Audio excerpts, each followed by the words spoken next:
I would have to say world peace. Definitely world peace. That's easy. World peace. World peace. What is the one most important thing our society needs? That would be harsher punishment for parole violators, Stan.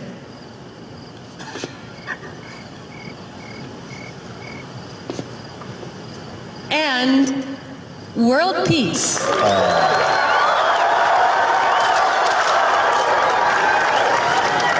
Thank you, Gracie Lou. And thank you, Stan. Cheryl Frazier from Rhode Island. Let's see That was you. charming. Are you drunk? I'm glad you enjoyed it, Malak. Excuse me, I have to go unscrew my smile. So some of you may have noticed these were beauty pageant contestants. Some may say they're perfect girls with perfect bodies, perfect dresses, perfect makeup.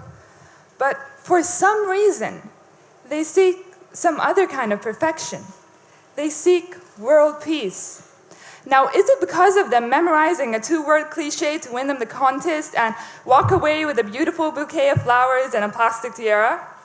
Or is it really engraved in the human nature to seek something beyond himself, to seek perfection? Now, all throughout history, mankind has dreamt of seeking perfection, this form of this world peace. Politicians have deliberated, scientists have worked and researched, wise men have preached, and even writers wrote about their aspiration of achieving it. One of those said writers, Francis Bacon, wrote about his utopian island where generosity and enlightenment, dignity and splendor, piety and public spirit were the common qualities of his island. Now, I'm not a writer. I'm not a well-known politician of some sort. I'm not an Einstein. I'm not a wise woman trying to preach to all of you guys. I'm just Malak. I'm just an average 16-year-old high school student who has been raised in this community to become the perfect person. How to have perfect grades, perfect behavior, perfect attitude, perfect relations. But it was a marathon for me. And frankly, most of us are raised on this perfection. And I mean this with all the positivity and gratefulness because frankly, whoever knows me knows that I'm this obsessed girl with organization, and I have my little habits where I have to clean my laptop every week and stuff like that. And those little habits, I get that from my dad, by the way, he's sitting over there. So, okay, so meticulous too.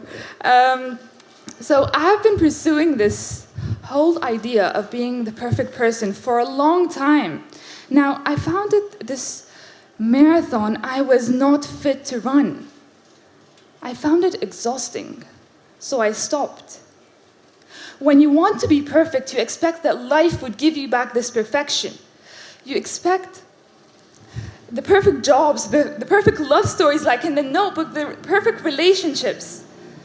But when it doesn't, when life doesn't give you this perfection, when family members die one after the other, when I went through the pain of seeing someone close to me leave me, when I found out that the closest person to me is diagnosed with an inescapable disease, that's when the foundation of my upbringing is shaken.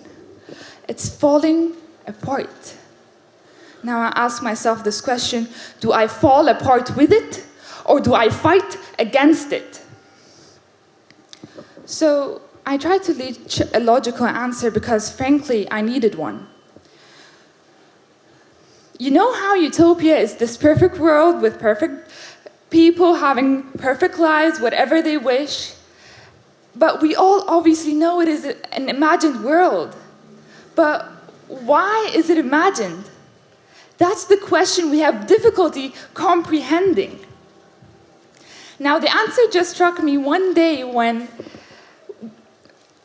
one of the teachers asked me, what do you think the world needs? And when I went back home, I thought that I should have told her The world needs people who do not seek world peace.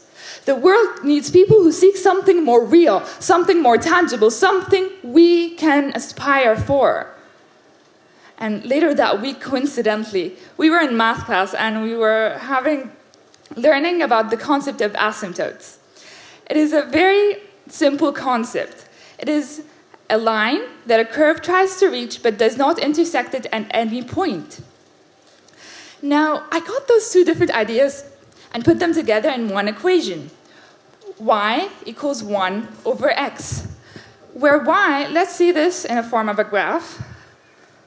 Here, y represents total perfection.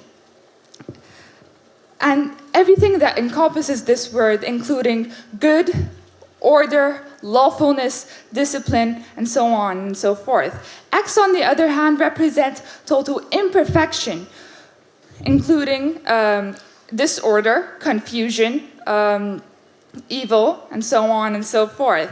So let's zoom in at this part of the graph.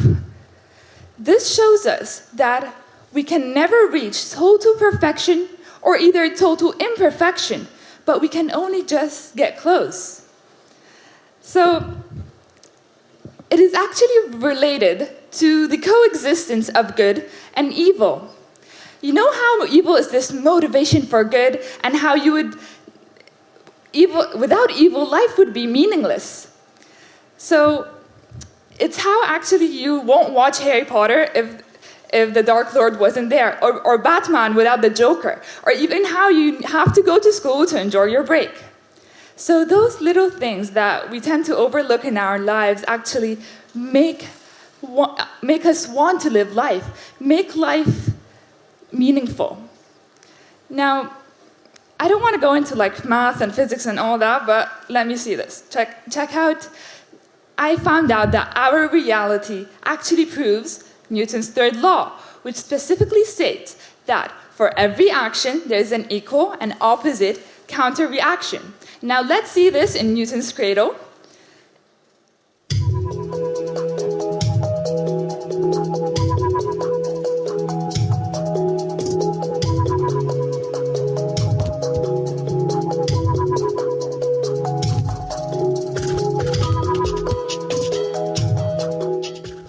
Okay, so this simulation actually manifests how we can never reach stability. So what is stability? Stability is when the counterpoint stops, which can never happen. In simpler terms, when perfection hits, imperfection strikes back with the same amount of force. When chaos hits, order hits back. Hence, we can never reach total imperfection or total perfection.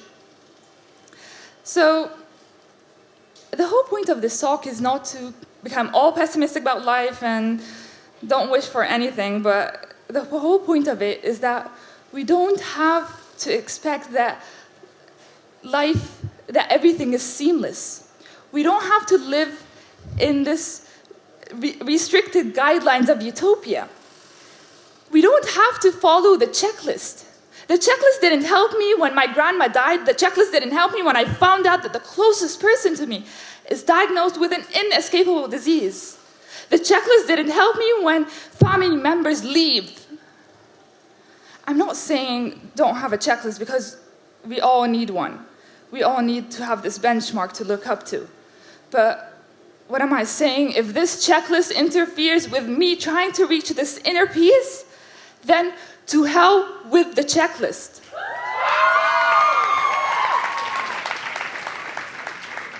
Now, my brain found this logical answer, but what about my heart? Now, my brain just told my heart, Malak, find this inner peace, find this inner solace, find something in your heart that just tells you, Malak, just move on and seek something, find something tangible, find something that I can aspire for. In the end, it's just that I realized that I do not have to run the marathon of perfection, but rather walk through the park of inner peace. Thank you.